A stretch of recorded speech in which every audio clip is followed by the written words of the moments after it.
우리 볼 말씀은 시편 119편입니다. 시편 119편 우리 67절에서 71절까지 같이 읽어보겠습니다.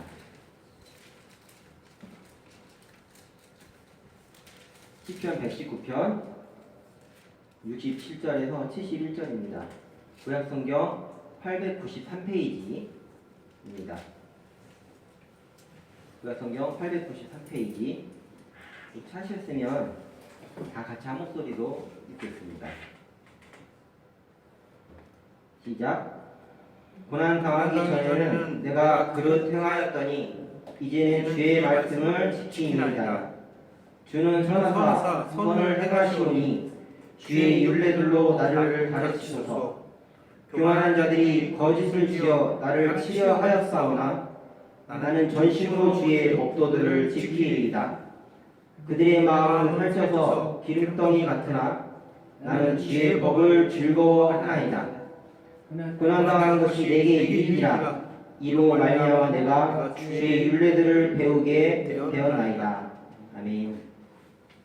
예전에 여러분 혹시 성경 하루 한 장 읽기 해보신 적 있으신가요? 네. 한 장만?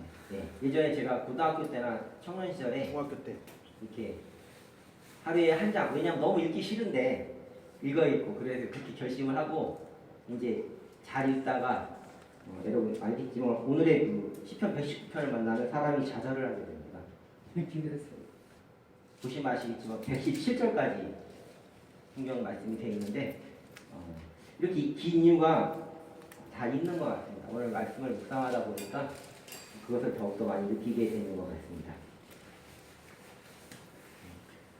성경을 읽다 보면은 우리가 성령님의 조명이 없이 하나님의 감동 없이 또는 하나님을 알지 못하는 많은 사람들은 성경 속에 나오는 말씀을 도무지 공감할 수 없거나 받아들일 수 없는 것들이 나타나게 됩니다.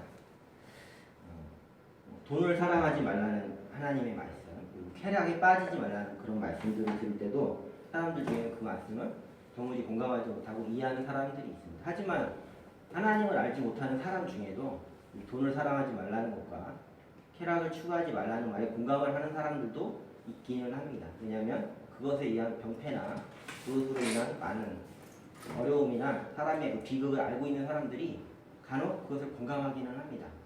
하지만 그런 것에 공감하는 사람들조차도 때로는 하나님을 알지 못하는 사람들 중에는 도무지 공감할 수 없거나 받아들일 수 없는 말씀들이 성경 말씀에 많이 있습니다. 부활이 그럴 수도 있고요. 하나님의 심판의 공의가 그럴 수도 있습니다. 그리고 우리가 오늘 읽은 이 본문처럼 고난 당하는 것이 유익이고 기쁨이고 감사한 일이다라고 받아들이고 이해할 수 있는 사람은 세상 사람 중에 있을까요? 고난이 우리에게 기쁨이고 그 순간에 감사하라는 것을 이해할 수 있는 사람이 있을까요? 공감하거나 그럴 수 있는 사람이 과연 존재할까요? 그렇지 않을 겁니다.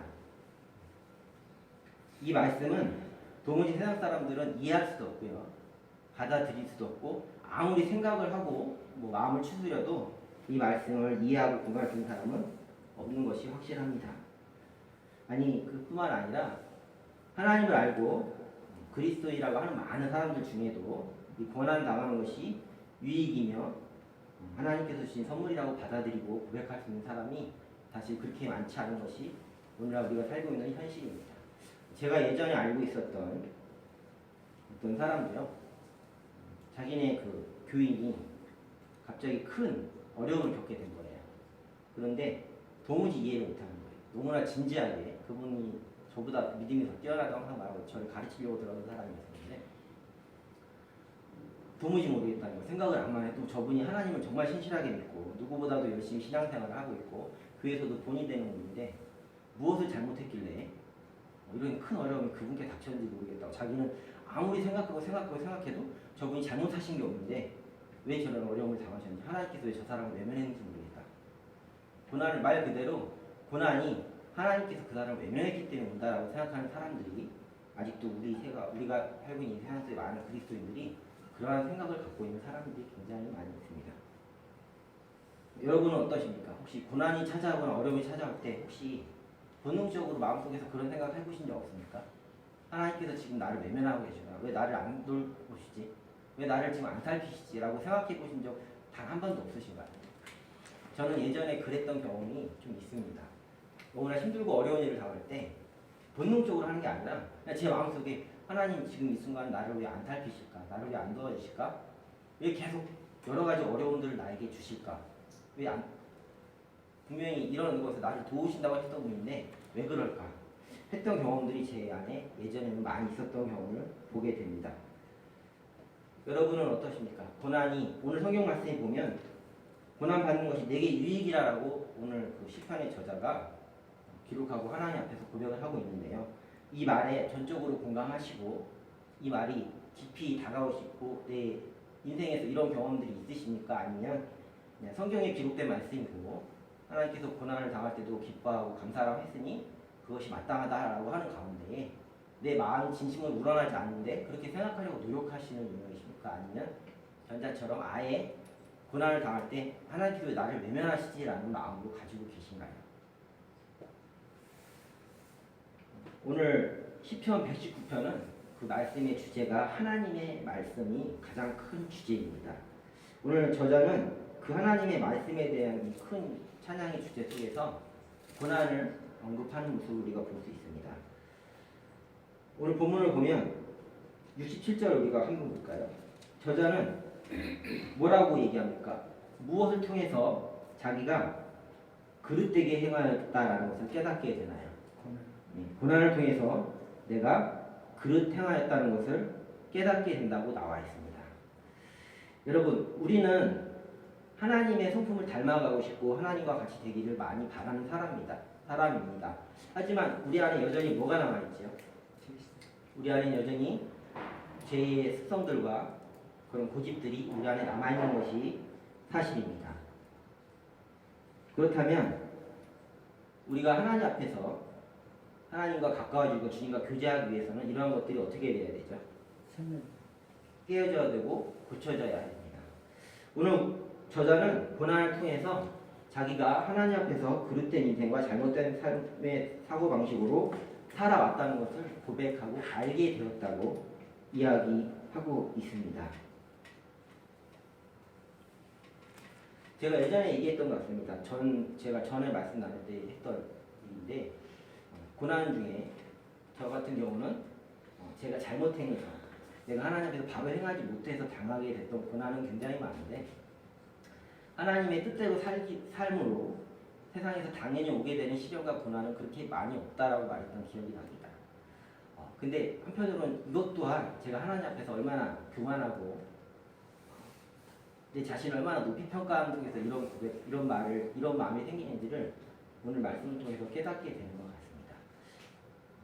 사람 중에 과연 하나님 앞에 합당한 모습으로 하나님 앞에 다른 모습으로 아무런 단련과 아무런 훈련 없이 설 수 있는 사람이 과연 있을까요? 모든 사람은 성경에 나온 많은 우리의 선배들도 이 고난을 통해서 하나님 앞에서 단련되어졌고 자기가 헛된 인생을 살아왔음을 깨닫게 되면서 하나님께 깊이 나갔던 것을 우리는 볼 수 있습니다. 근데 또 여기서 중요한 것이 있습니다. 아까 제가 전에 말씀드렸는데요. 고난을 당할 때 과연 사람들 중에 오늘 저자처럼 고난을 통해서 내가 하나님 앞에서 그릇 행하였구나를 깨닫는 사람이 얼마나 될까요? 고난을 받을 때 내 지금 상태가 나의 지금 모습이 어떠한가를 점검하고 생각할 수 있는 사람이 과연 몇이나 있을까요? 아까 전자에서 말했듯이 저보다 신앙이 더 뛰어나다고 많이 자부했던 그 사람의 고백 속에서 나왔던 그 말들을 생각해 봤을 때에 정말로 그리스도를 믿는다고 우리가 얘기를 하지만 고난을 받을 때에 그 속에서 하나님께서 나에게 원하시는 것이 무엇인가? 아니면 내가 하나님 앞에서 지금 그릇 행하게 있구나. 아니면 내가 잘못한 것이 무엇인가를 생각하고 자신을 멈추고 돌아볼 수 있는 사람이 과연 몇이나 있을까요? 이렇게 생각할 수 있고 이렇게 마음속으로 자신을 점검할 수 있는 사람이 있다면 여러분 그것은 굉장히 큰 복이고 그만큼 복을 받은 인생인 것을 여러분이 잊지 않았으면 좋겠습니다. 우리가 하나님 앞에서 그릇되게 행하는 유형들은 너무나도 많습니다. 교만할 수도 있고요. 세상 염려에 가득해서 하나님을 바라보지 못할 수도 있고 또 하나는 반대로 내가 지금 굉장히 잘하고 있다라는 어떤 그런 착각 속에서 자신을 점검하지 않고 계속해서 그런 그 길로 자기 하나님께서 원하시는 뜻이 아님에도 불구하고 이것이 하나님께서 원하는 뜻이다라고 생각을 하면서 계속해서 다른 길로 빠질 수 있는 것이 우리들의 삶일 수도 있습니다. 때문에 그 순간에 고난이 나에게 찾아왔을 때에 아 내가 지금 하나님 앞에서 내려놔야 되는 것이 있구나. 하나님 앞에서 내가 지금 뉘우쳐야 되는 것이 있구나. 내가 지금 방향을 돌아서야 되는구나 라는 것을 생각할 수 있는 인생이 있다면 정말 그 사람은 하나님께서 귀한 것을 받은 사람입니다.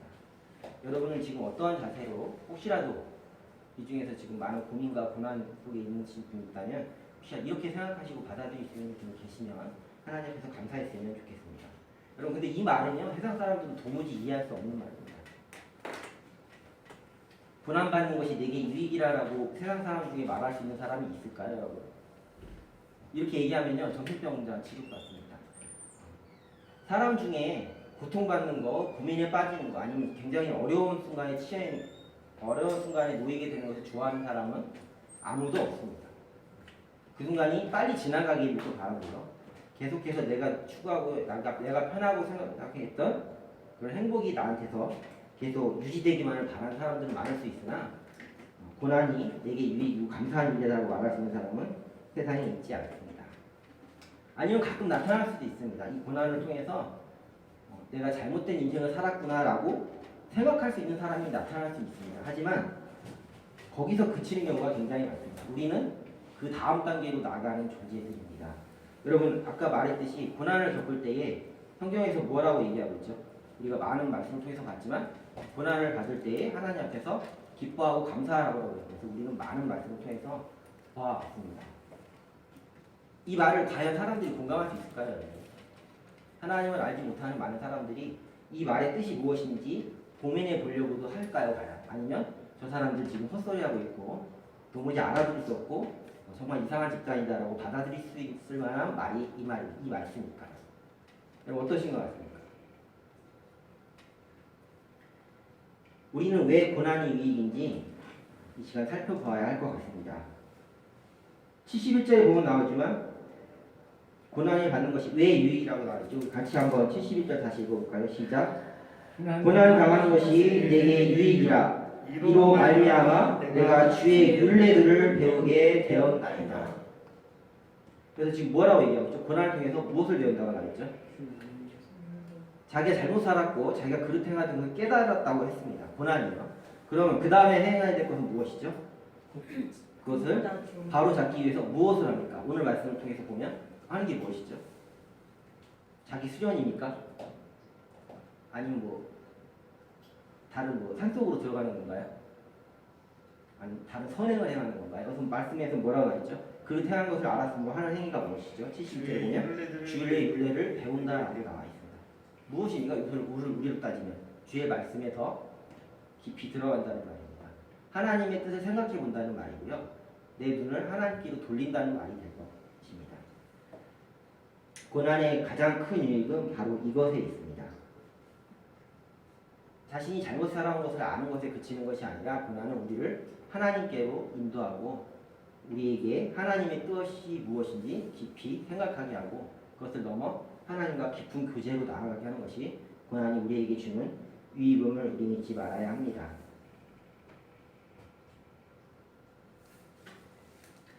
여러분 110편을 뒤에 끝까지 읽어보시면요. 오늘 말씀 뒤에 나오는 많은 말들이 어떤 말이 제일 많이 나오냐면 하나님의 말씀이 어떻다. 하나님의 말씀이 내게 어떻게 다가온다. 하나님의 말씀이 나 인생이 무엇이다 라는 그런 고백들을 이 저자는 계속해서 하게 됩니다. 이 긴 장을 할애해서요. 이 저자는 계속해서 그것을 하나님 앞에 얘기하고 있는 것을 우리는 볼 수 있습니다.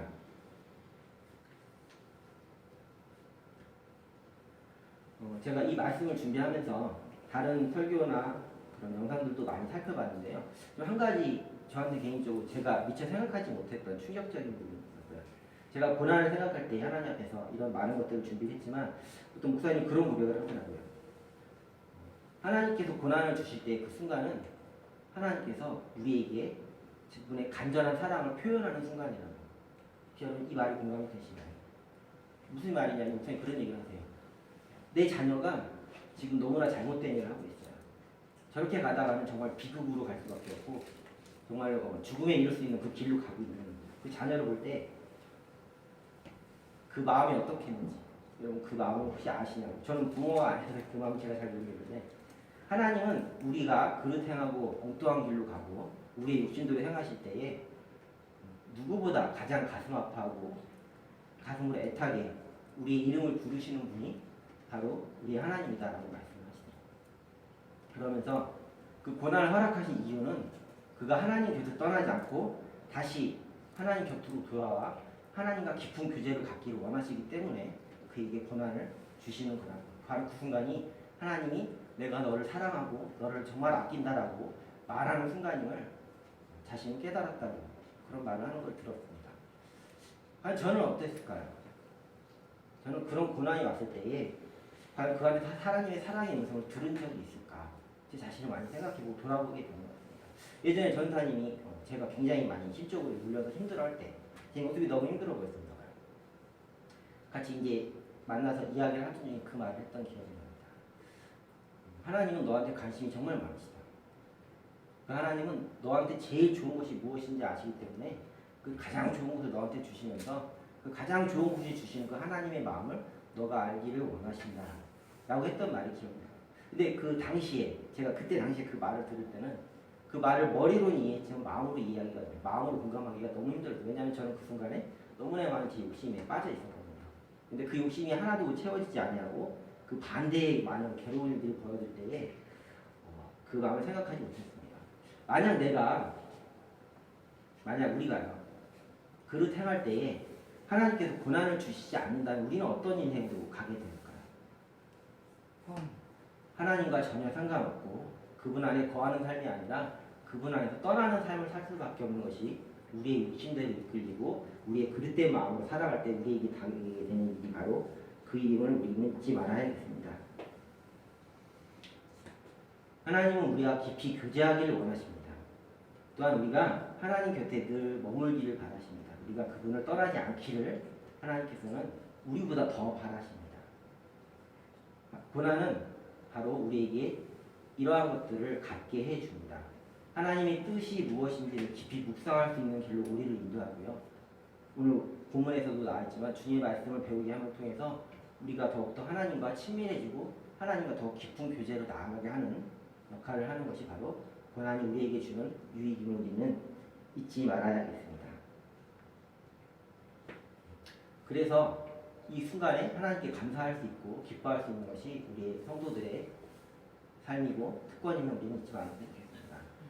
근데 정말 이게 쉬울까요? 우리가 어떻습니까? 실제로 고난이 우리에게 딱 다가왔을 때에 정말로 바로 하나님께 감사의 마음과 기뻐하는 모습을 우리는 갖고 있나요? 아니면 여전히 그 속에서 괴로운 심정으로 있다가 너무나 뒤늦게 그 고난을 통해서 우리가 바뀌는 것들을 체험할 때가 많아요.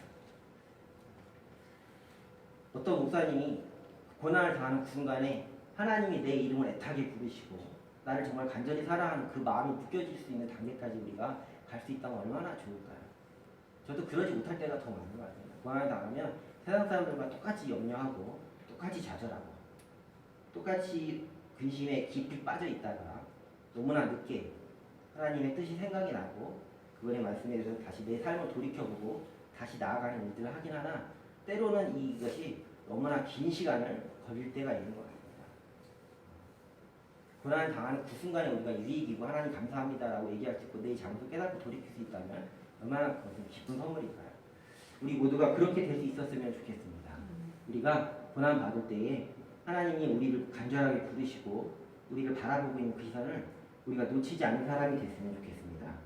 그것을 넘어서 오늘 저자처럼 그 이후에 고난의 그 삶 이후에 하나님과 더욱 가까워지는 것을 넘어서 하나님을 더욱더 찬양하고 그분의 말씀 통해서 매일매일의 삶이 하나님께서 주시는 그 영적인 충만함과 기쁨으로 하나님을 찬양할 수 있는 인생이 우리 또한 됐으면 좋겠습니다. 오늘 119편의 103절을 우리 한번 같이 읽어보세요. 이 저자가 하나님의 말씀을 듣고 계속 묵상하는 그 삶을 통해서 어느 단계까지 이르는지를 한번 봤으면 좋겠습니다. 119편 103절입니다. 같이 한번 읽어볼까요? 시작. 주의 말씀의 맛이 내게 어찌 그리 단지요 내 입의 꿀보다 더 다나이다. 여러분 진짜로 마음속으로 이 고백을 같이 공감하시나요? 때로는 이 말이 달다. 근데 저는 성경 말씀 읽을 때 물론 이럴 때도 있지만요. 때로는 무섭게 느껴지거나 쓰게 느껴질 때가 더 많습니다. 왜냐하면 내 안의 욕망과 너무나 대치되는 말씀들이 많이 나온대. 아, 내 뜻이 이 뜻이 아니구나. 내가 가진 이 마음이 하나님의 뜻이 아니구나. 그런데 어쩌면 좋을까요, 주님? 저는 이 마음을 놓는 것이 너무나 어렵고 힘듭니다.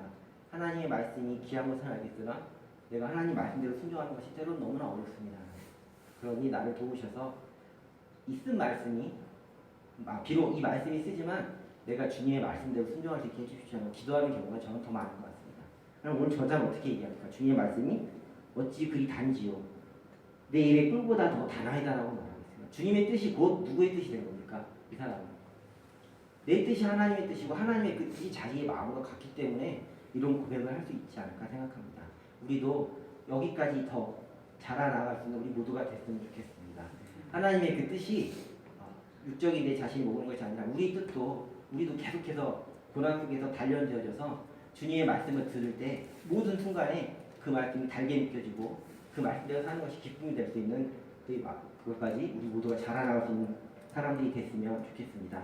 그래서 고난이 닥쳐올 때 좌절하는 자들이 아니라 그 속에서 깊은 하나님의 음성을 듣고 내가 얼마나 축복받은 존재인지 알았으면 좋겠고 또한 그 순간에 내 자신의 삶을 바라보면서 내 잘못된 것들을 하나님 앞에 내려놓고 그분께 향할 수 있는 자들이 됐으면 좋겠습니다.